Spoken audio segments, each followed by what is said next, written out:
Hello အားလုံးပဲမင်္ဂလာပါရှင်ဒီနေ့ကတော့မန္တလေးသွားတော့ကစားခဲ့တဲ့မန္တလေးအထမ်းမရှိလေးဆိုင်လေးကိုအားလုံးခေါ်သွားမှာဖြစ်ပါတယ်ဗီဒီယိုလေးကိုအဆုံးထိလိုက်ကြည့်ပေးကြပါအောင်နော်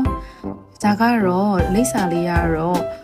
36လမ်း0008ကြားကဦးတန်းသေးဆိုတဲ့မိရှိစံပြားတသားဝတ်သားဝတ်အစုံရတဲ့ဆိုင်လေးဖြစ်ပါတယ်ရှင်ဆိုင်လေးကမနက်ဆိုလို့ရှိရင်8နာရီလောက်ဆိုလို့ရှိရင်တော့မှာပေါ့နော်အရန်ကိုလူတွေလည်းများပြီးတော့စားလို့လည်းအရန်ကောင်းပါတယ်ရှင်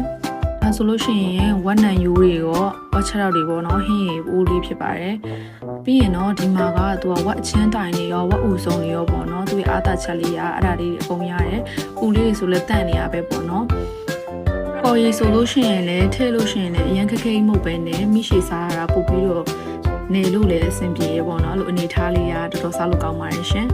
ပိုးရှင်းကိုကြည့်မယ်ဆိုတာတပွဲ4တောင်ပေါ့နော်ပြီးရင်အရေးမှလည်းဒီလိုမျိုးအရှိုးပြင်အသားတွေရောပေါ့နော်အဲ့လိုထည့်ပေးရတယ်ဒါဆိုရင်တပွဲ4တောင်ကတော်တော်တန်ပါတယ်အရသာကလည်းတော်တော်လေးစားလို့ကောင်းပါတယ်ရှင်